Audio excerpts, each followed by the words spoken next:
Good evening, everyone. This is Sibbe Bladh. In this life, on this beautiful little planet, I have worshipped God in many forms. In many religions, philosophies, I've been searching for the truth and found the truth eventually.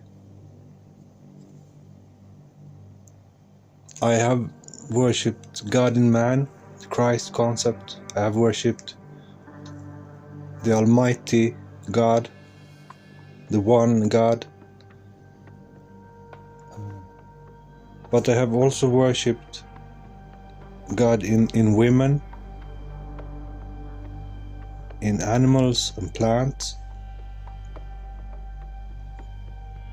in my behaviors, in my music, many forms of worshipping the divine.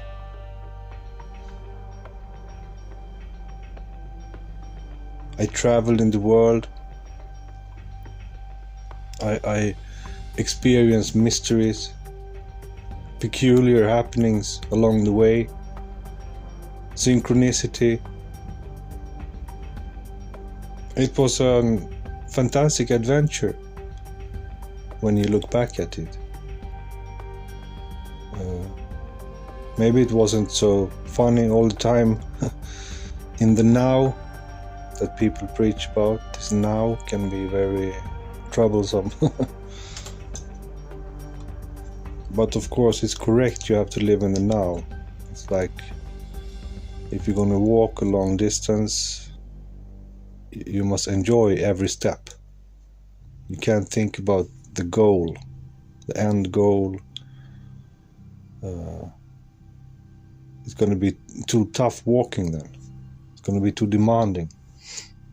So it's important to live in the now, but when you look at the past, it can be easier to see the glory of what really happened. And many times when I look at my trip, it's like an adventure, it's like a movie. I've done so much things. It might be hard to believe for some people telling these stories. And again, of course, many others have way much more adventures than me. I'm not special in that kind of way, but I think my spiritual endeavors are quite special, though. What I experienced, that is, it's only a few of the citizens of the world. I think I was calculating on this sometime and came to the conclusion that there's about 1 million people, or a couple of million, maybe 10 million people in the world all the time that reach the Kundalini, who get a spiritual enlightenment,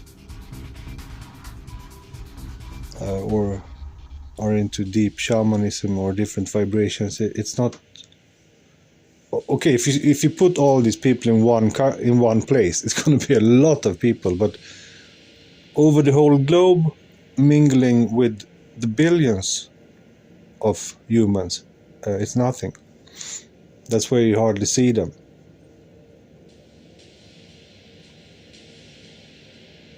Anyways, I found the power.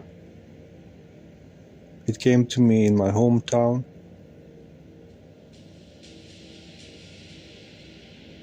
I had followed a spiritual master, and after a couple, maybe 2-3 years, it kicked in. Full power. I was amazed. Nobody had told me about this. I didn't know if I was sick, if I was going to die. It was like a fontaine orgasm in my head for weeks and weeks and weeks on end. never stopping, just force increasing all the time. And nothing in the Nordic culture could prepare me for this. Or actually, if you look at the ancient Nordic culture, I could have known what this was. But after 1,000 years of Christianity and nationhood and stuff, we had all forgot about this. And for me, the human experience was a mystery. It was something very strange. So I already found this power when I started to study Veda and different religious philosophies, mainly to get an answer what had really happened to me. And I think I found it pretty quick and understood. Reading the ancient Vedic scriptures, it was pretty clear what has happened. Mainly they teach you about this power in the mystery school, but I had a spontaneous occurrence, which is one of the ways you get this.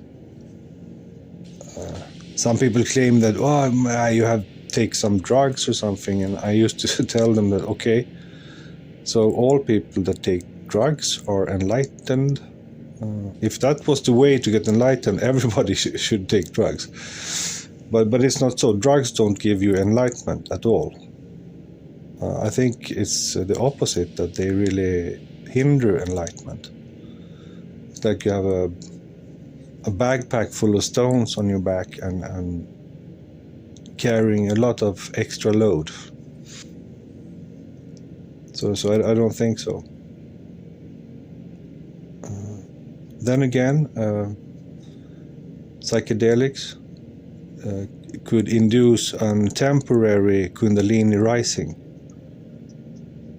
The mushroom, if the person is undisturbed by the surroundings and really do the trip, it releases a temporary enlightenment going through the chakras.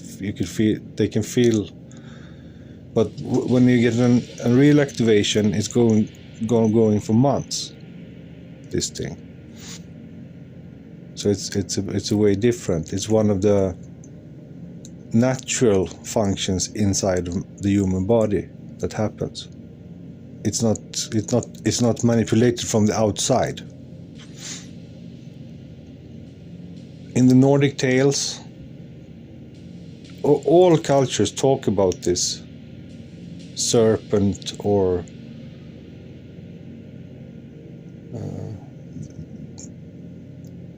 different allegories and stories about this power, mystic stories. And in the Nordic culture, we have about Thor, the god Thor. He goes fishing. He's go fishing for the Jormungandr, which is the serpent staff, the serpent wand. And the meaning behind this is, of course, the Kundalini. The Jormungandr is depicted as the serpent that bites his own tail, which we can see in other mystery religions, symbolizing the dormant, sleeping Kundalini, the serpent power in man. And Thor represents electromagnetic energy. So through the electromagnetic energy, you can rise this power.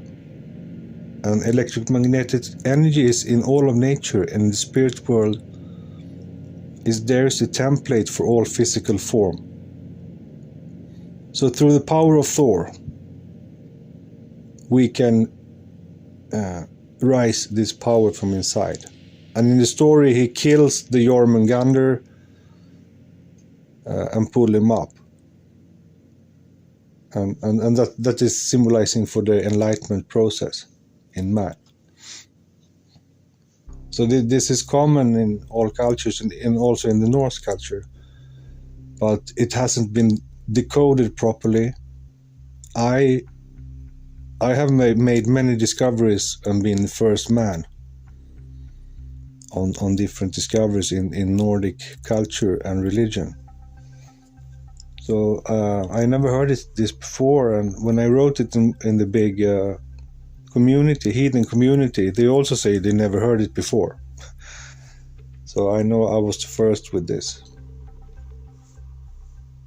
But of course it comes through my own experience of this power and studying in other cultures. That's how I could recognize the way of telling this story. The serpent can also be, because it's electromagnetic energy, it runs through the landscape. It runs through the soil, as well as the air, and can be depicted as a serpent that goes through the ground and through everything. This is a very common motive in pagan art, symbolism on ancient standing stones, etc.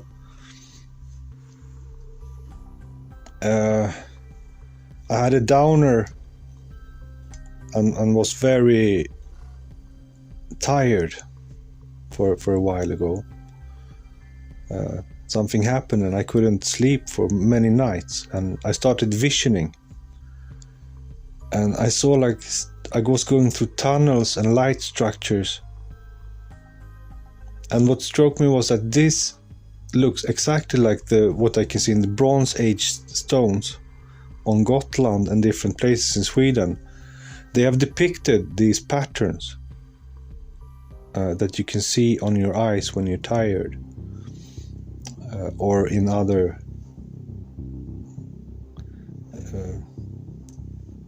ways of being, maybe through drugs or sleep deprivation, by free will, by shamans or whatever, to induce this visionary, that you can see the patterns behind your eyes. This was new to me, that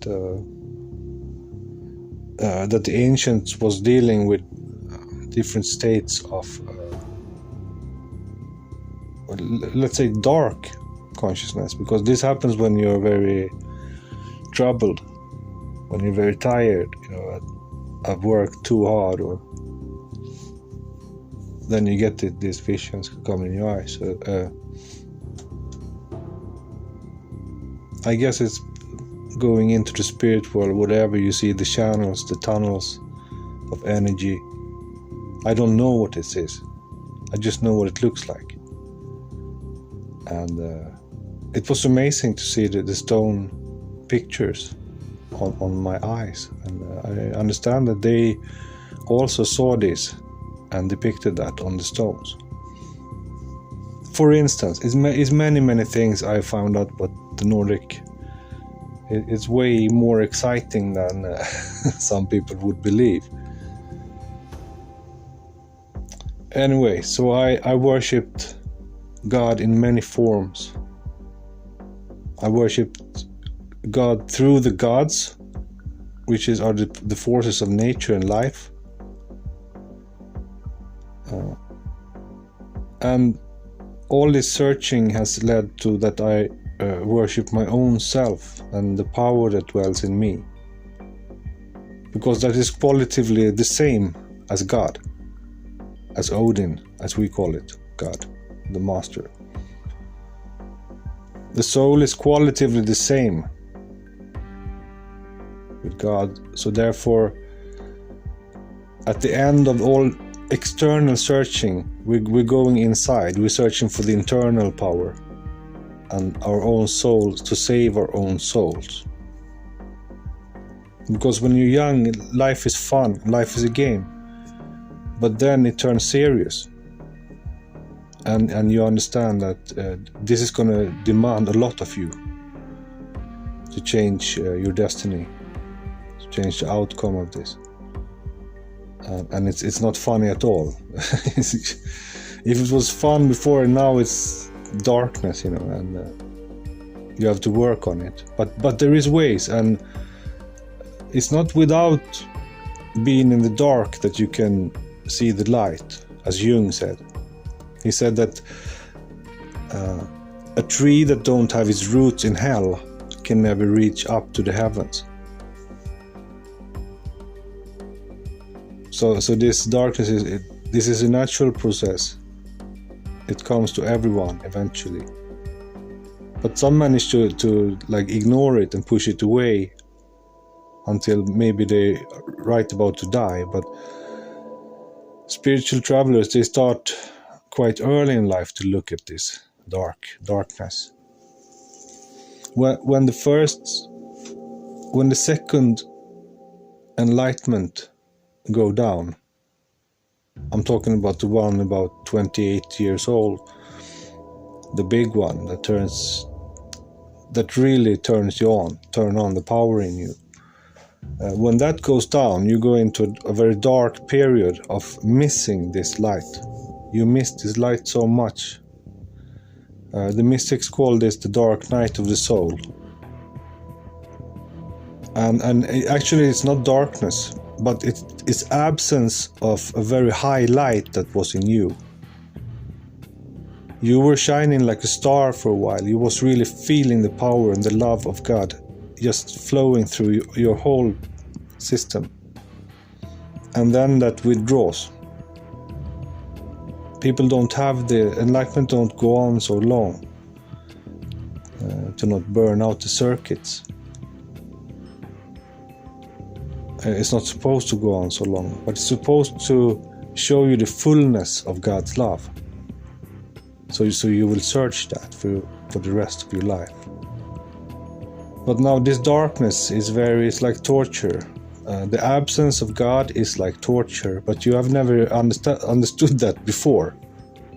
You felt this grace and this complete merging with the divine force. You don't feel the separation.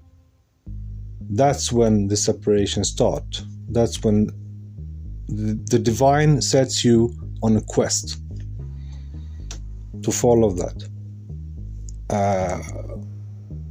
You believe that when you have this power, you become like a god, because it's God's power in you. So you temporarily are quite high, but then it goes down, and you're back to normal human consciousness, and it hurts. But it was necessary. It was one of the stages that had to happen to your soul for you to be able to ascend in this universe. It's all about ascension. We're going up.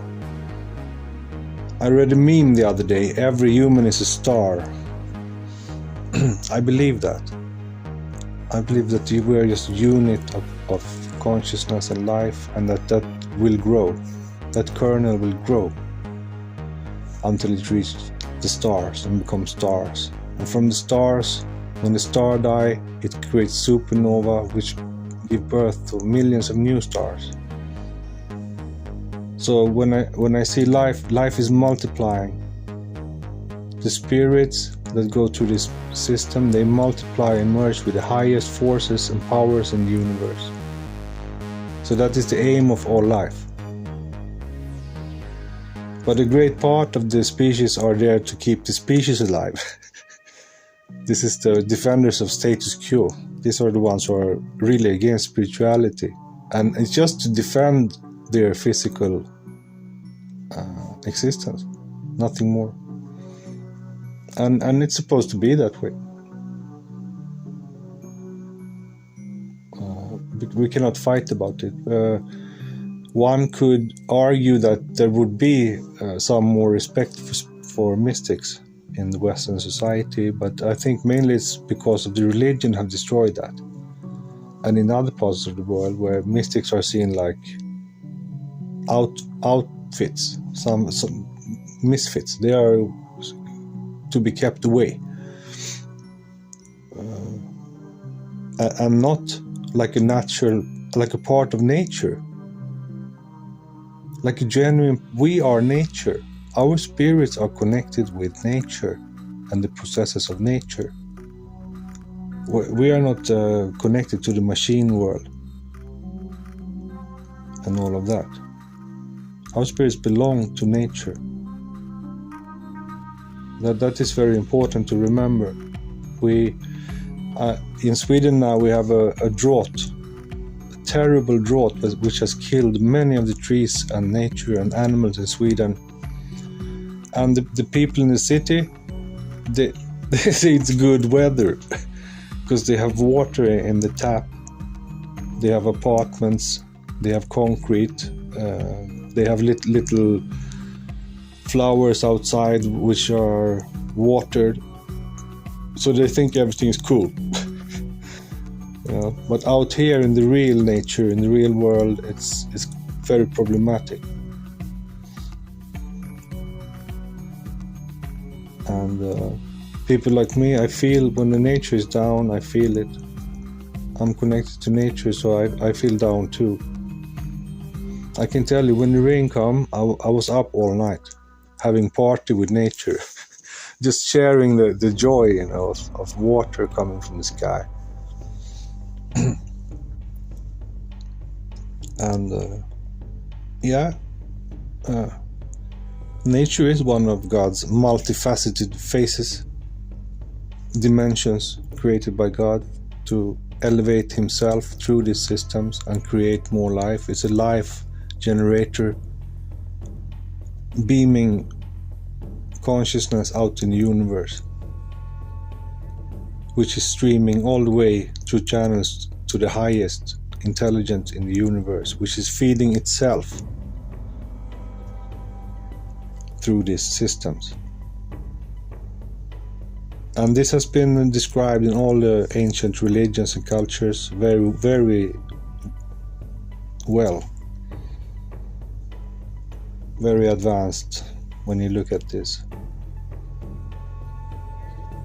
So that is the meaning of this existence, is to create more energy to space, more consciousness. So this journey never stops. You get to know God or the Almighty or the force of the universe better and better through your life, and understand this. So if it from the start it was very external worship, you would like put your head on the guru's foot. It was very a worldly seeking. You was looking for God in the physical form, in the avatar form, seeking the rishis, the different enlightened creatures, and thinking very highly of them and wanting to be like them, because humans are like children. But then eventually we get to come and to feel what this is really about, and understand what God wants from us.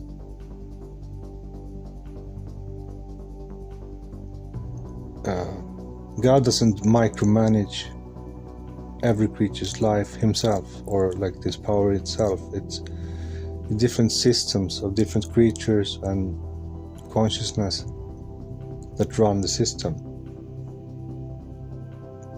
And it's only free will, it's only voluntary action that counts, that has any value in eternity. Eternity stands by itself. It's not. No one lifts eternity. It stands by itself because it wants to stand. And all humans who possess that quality, they are on the right path. And maybe if one thinks that some evil cabal around the world, maybe it's a trick to make people lazy, It's a trick to feed them until they expect to get everything for free, because then they won't do it. They won't rise their spirit, which will rise their consciousness, which will make them see through the manipulation. It might be that way. And it can also be natural causes like greed, egoism, other human traits that causes this suffering in the world. It's not going to be one source of misery. It's going to be many. And these sources, they will fight against each other too. And maybe this is also one of God's way to test humans, to test our capacity for cooperation, manifestation, synchronizing our energy, thought, intelligence, which is crucial ingredients of how space works. We are in this matrix, we are going into this deeper and deeper, and we need the qualities to run this place. This is God's kingdom.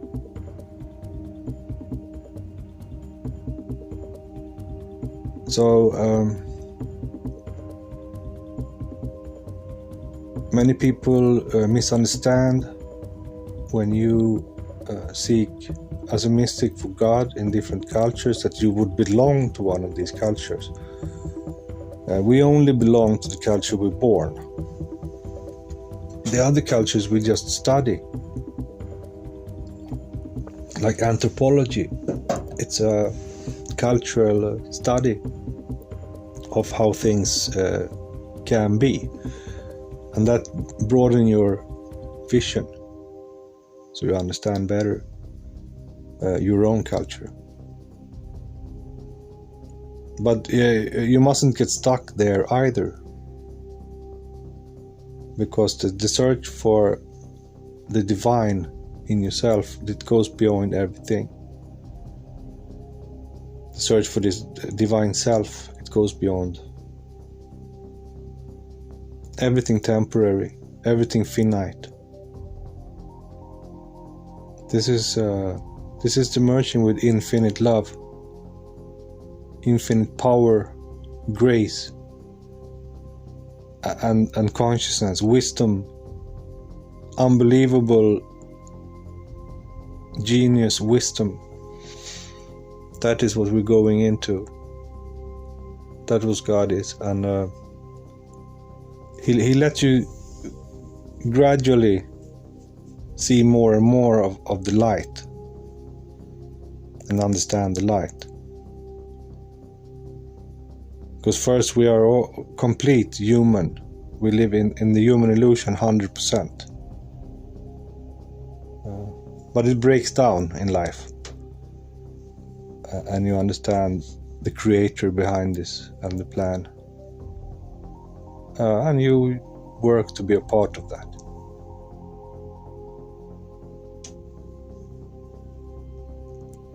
And maybe humanity will never be perfect. I don't think it's designed to be the ultimate form, the perfect form. It's something you're going through pretty quick also, to circulate in the spiritual system.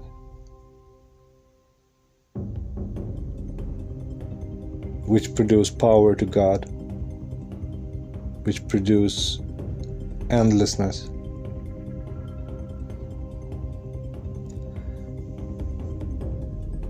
So that is the meaning of this searching for God. It ends there with your knowledge of self, and through your righteousness, through your righteous actions, which you has learned from the cultures and the religions, you will free your soul from this lower region and aim higher.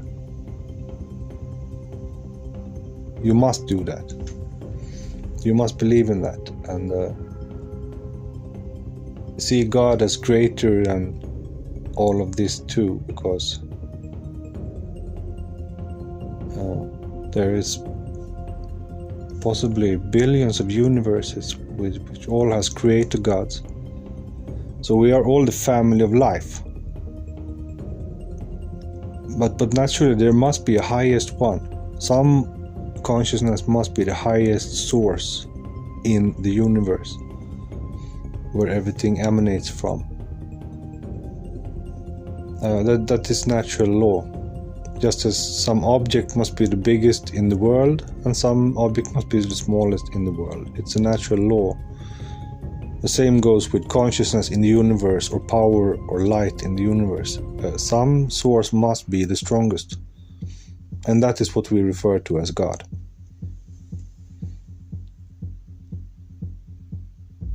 And so the search gets more meaningful all the way.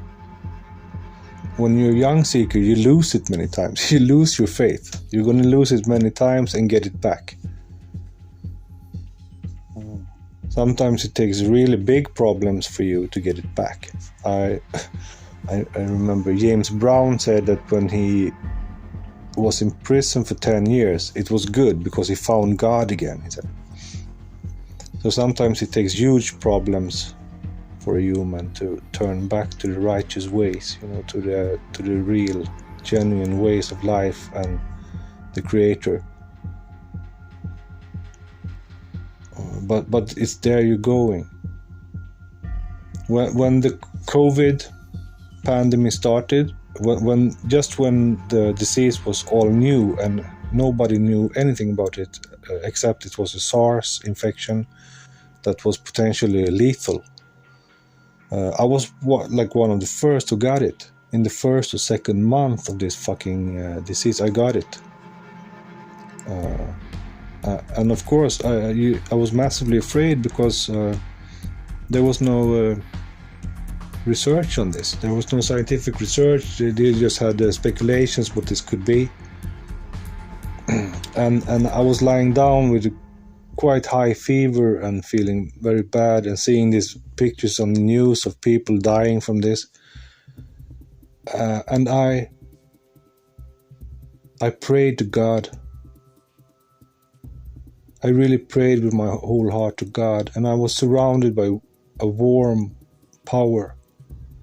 I was lying down in something very beautiful power, which I recognize from when I was a younger believer and seeker. So God, He embraced me, surrounded me with His light, with His warm embrace, with His warm love, which giving me faith again, which is nothing new to me, but obviously I had lost it again.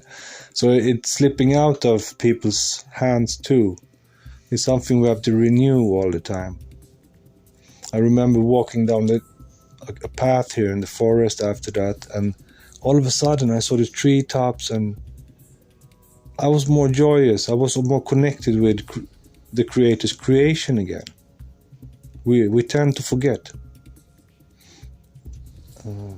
And something nasty must happen to us before we reconnect with that. That's a human dilemma, of course. If we could have a society, a civilization that was built around this process, it wouldn't be so strange. But we corrupt everything. This corruption, I see this, the ancient teachings of in India, in the Vedas. Many of these dreadlocks are doing drugs and crime. So you see, humanity take pure good stuff and destroy it and turn it to evil, to darkness, by just being unconscious, egoistic. We do that. So it's very important to find the God self in ourselves and ascend, so we become a higher form of life. That's very important, especially now in the machine age, the digital age. Otherwise we will lose ourselves in the machine and like lose everything that is holy about us and strong and beautiful. and walk around like digits, like robots, which has lost self-control, self-knowledge, lost connection with the divine in ourselves and outside ourselves. So therefore I think it's important to seek God in many forms, but not get attached to any of this, because that will also capture your mind and bring you to hell, kind of, with all the rules you put on yourself, and self-punishment and punishment on others, which create bad karma, vicious cycle. Don't get caught in any. But if you get caught, you're also going to learn how to liberate yourself from something and let something go, and that is also a good lesson. So it's not a problem if you get caught. Most people come out. I remember some guy, he was a monk for 20 years in India and came back to the suburb where I came from. So I mean, everybody's coming back eventually. Normal is the highest religion. That's the Swedish way. We're normal, and down to earth. And that is the final answer. All these great, fantastic mysteries, it end up there, in the simple, in the pure. And I will keep pushing with interest, looking at things and sharing what I found out so far. And hopefully we will do something great out of this later on. Make a wisdom culture where we can spread real deep knowledge, that is not tied to economy or secrecy, occultism, but things that could just gain the humans, enhance the humans' reality, for the light to shine better in them, for a more peaceful world, for a more meaningful life. That's what we're working for when we work on ourselves. Okay, take care everybody. Bless.